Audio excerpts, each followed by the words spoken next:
Hi, my name's Paul Rohrbaugh, and today I'm going to talk about my Regency Xalta, a Sprinter-based RV that I got. And I'm going to go ahead and give everyone a tour of it. The van right now, as you can see, is a complete mess. I use it primarily as a storage space right now, but there are several projects that are work in progress that I think people might find interesting. For starters, we'll talk about the 120 volt electrical system. Some vans have outlets all over the place. Mine, however, only has one right here in the kitchen area as soon as you enter the unit.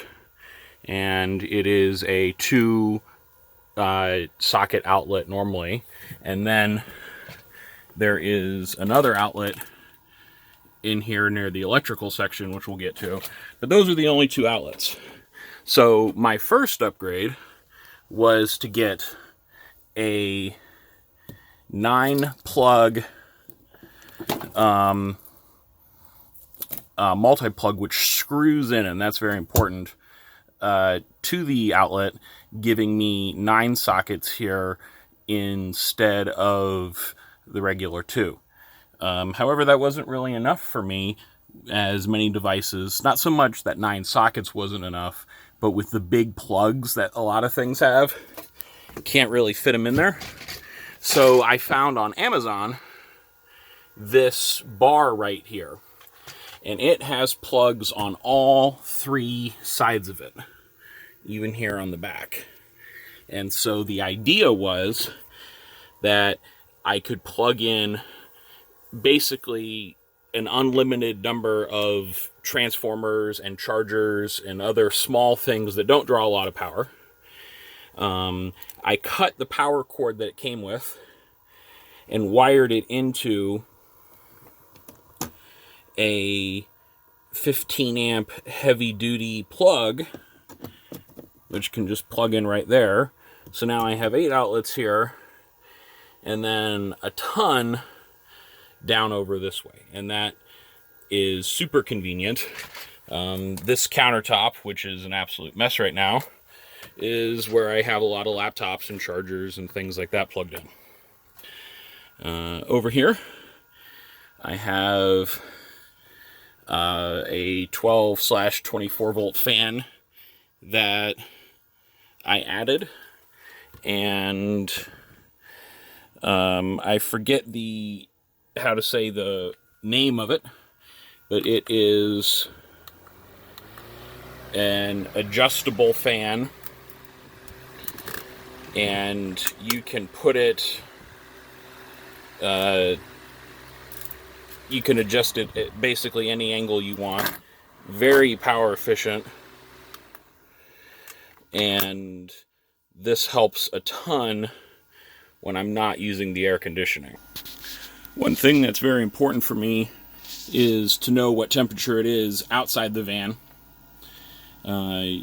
So I installed this temperature sensor here, which has a wire which just runs out beneath the van. And today the high temperature outside has been 87. The low temperature outside has been 81. It's currently 84 degrees outside. And okay, now interior temperature 81, high of 87, low of 72, currently 84 degrees outside right now. Helps when you read. I had wanted to have this less in the way, but this is where my inverter is, as well as some other equipment. This is not hooked up to anything and is just here for storage.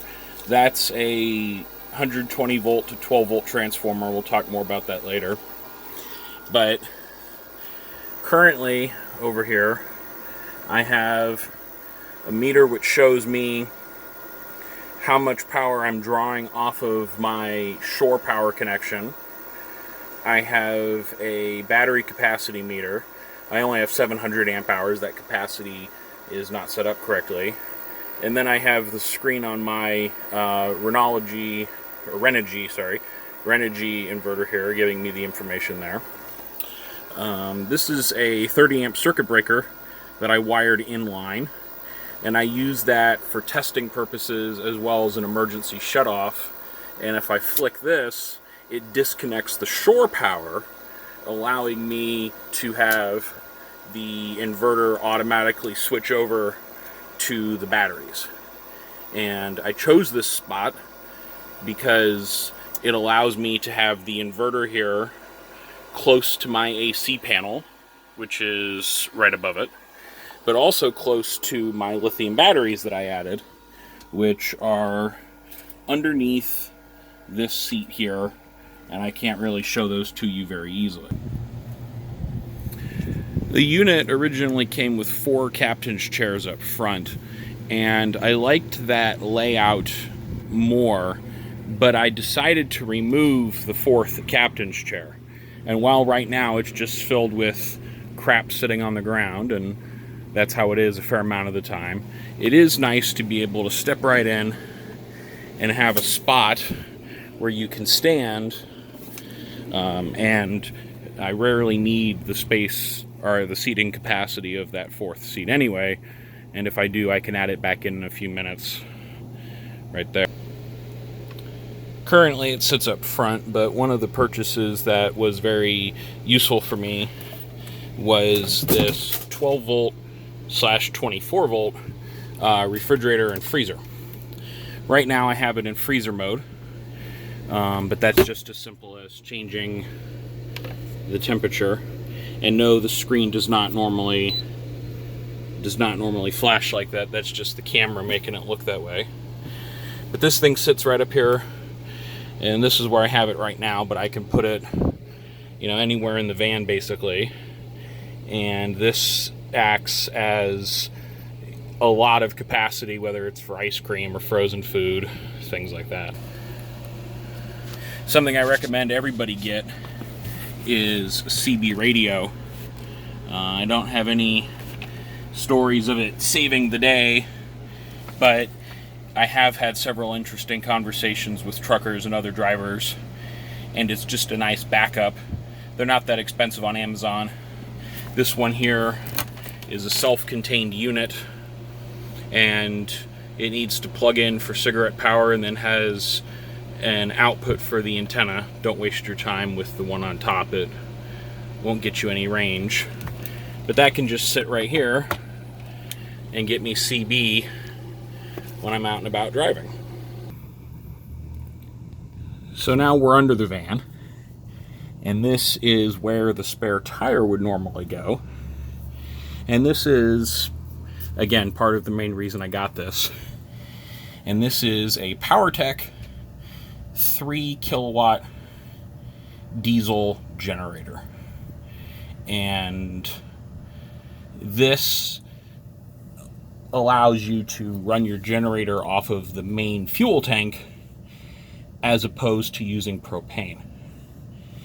This generator uses 1/4 of a gallon of diesel per hour, 0.25, when it's at full load, and it uses 1/10 of a gallon, 0.1, when it is at 25% load.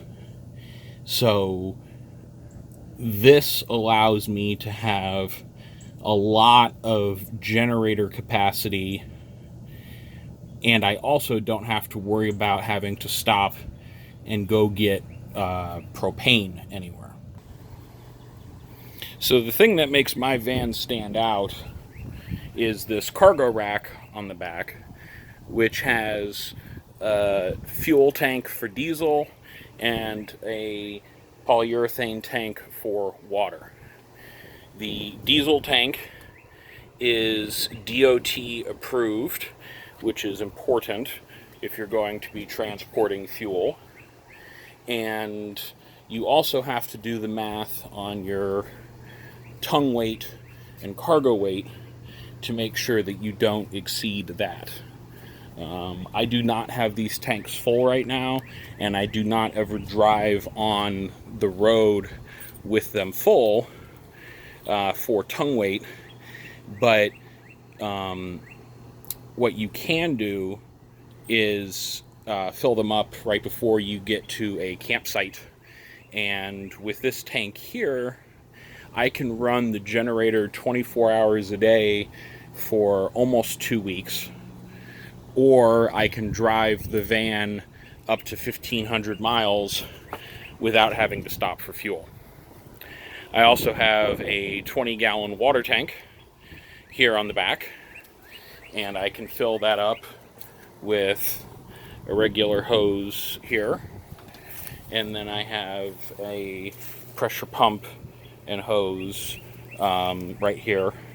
I am currently in the process of switching to my own pressure switch rather than the one built into the pump. I don't like its on and off points, but right now that's not hooked up.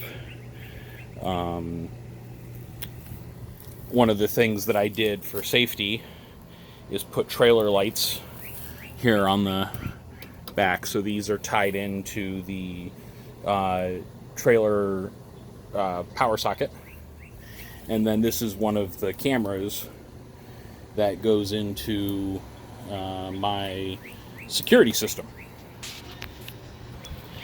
Up top here on the back, I have something that many of you will probably recognize, and that's the WeBoost antenna. But I do not have this hooked into their booster.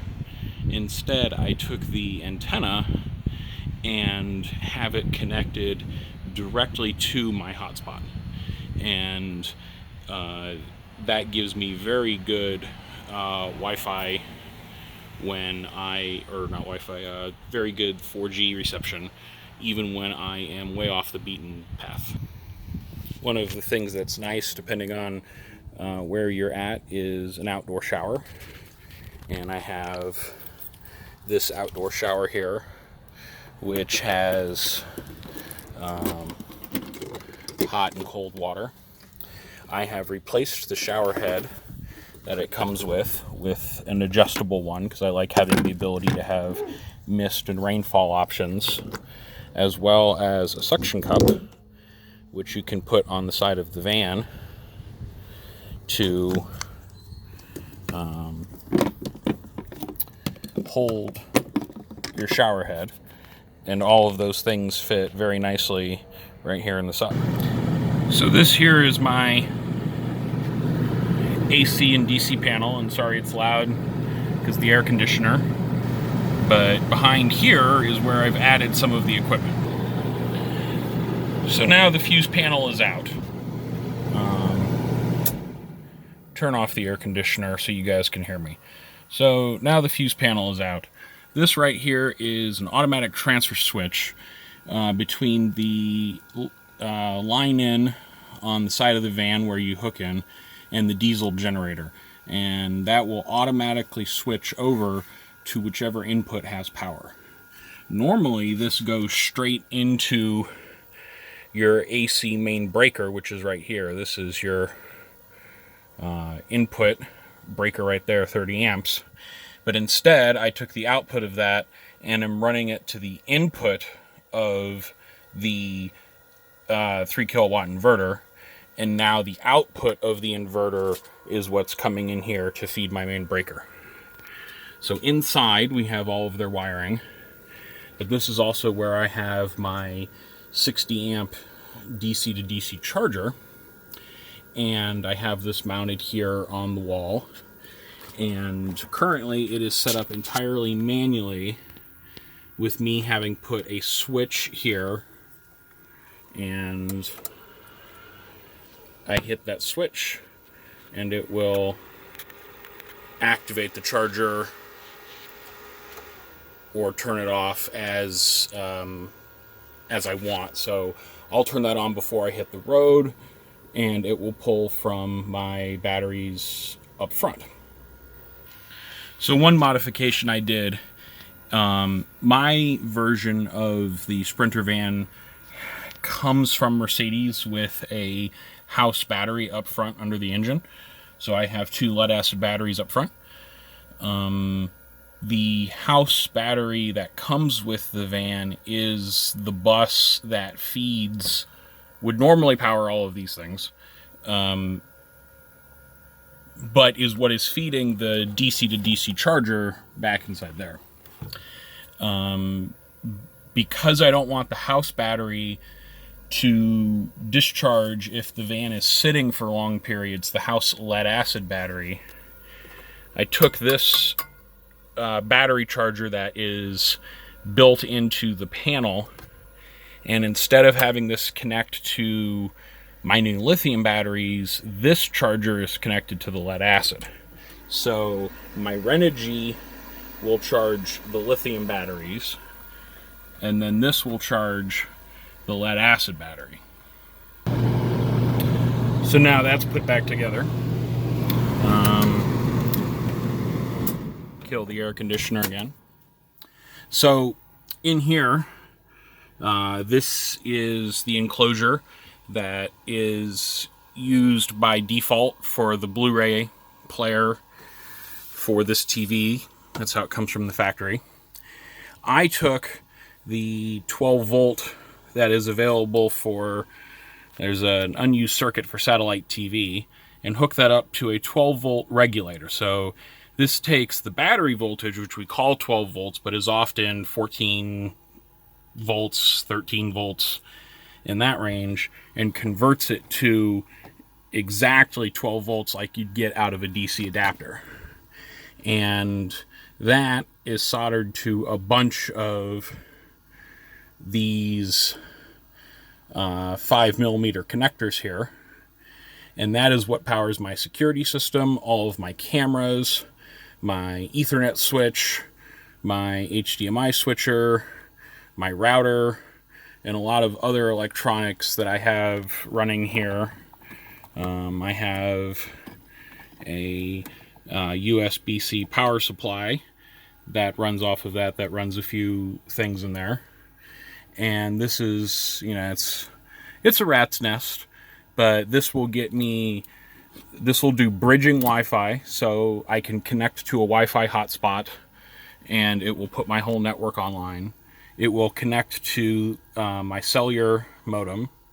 I can plug in a USB phone to it through USB and do tethering. And then that will get me internet for everything that's in here. I have Nintendo Switch, I have a Fire TV, I of course have my security system, everything else going on there. I only have 2 cameras plugged in right now in order to save storage space on my DVR. This is my rear camera, and then this is my front view camera that I have set up. And basically this acts as a whole vehicle DVR set up there. And of course, since this is all 12 volt, I don't need any 120 volt power. Most of these 120 volt power plugs are currently empty right now. I'm not actually using them for anything, but they can be nice if I am running game consoles, for example, if I want to throw a PlayStation or an Xbox or something in there, or just to run more laptops. Down here on the ground I have my space heater. Those can be very valuable when it's cold outside. And I have these pigtail plugs which allow you to put in your power adapters and not have to deal with trying to fit them in there being side by side. And then over here is the start controls for my generator. As you can see, it's got very few hours on it. But I just hold this down here.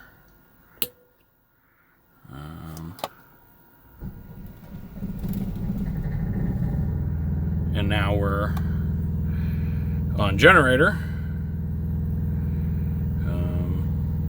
Instead of being on the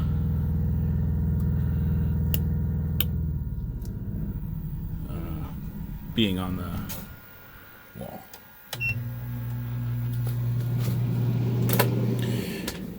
One other important thing that I realized about my bathroom, which needs to be cleaned, is this sink here goes to the black water tank.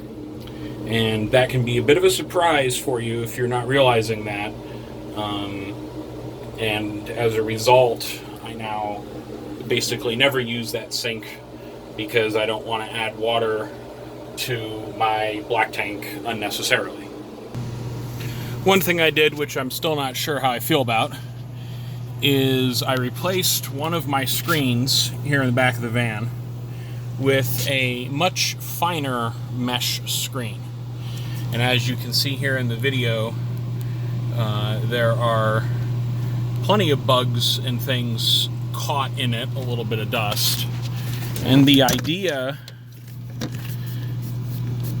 is that if I am someplace that is dusty or has a lot of small bugs, I can open this vent instead and get a much more filtered air without the bugs and dust as opposed to this one.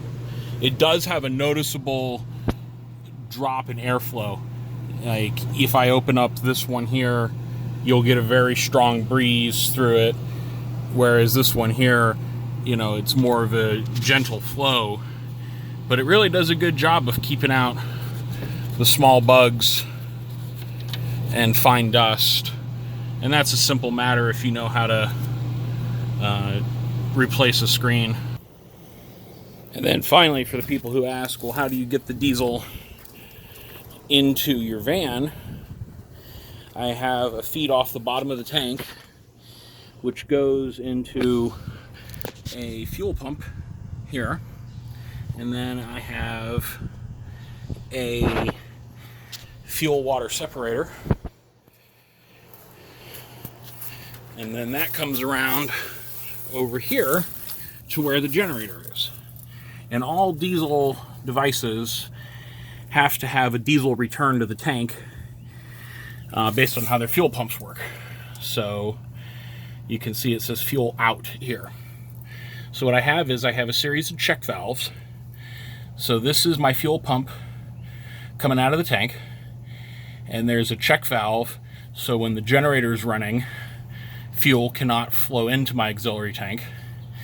And then there's a one-way check valve on the generator, so when the fuel pump's running, I don't push fuel back in to the generator.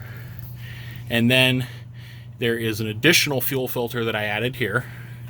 And then this is the OEM return line, returning diesel to my fuel tank. So yeah, that's the initial tour. Sorry it's a crap video, but hopefully you guys find the content itself to be interesting.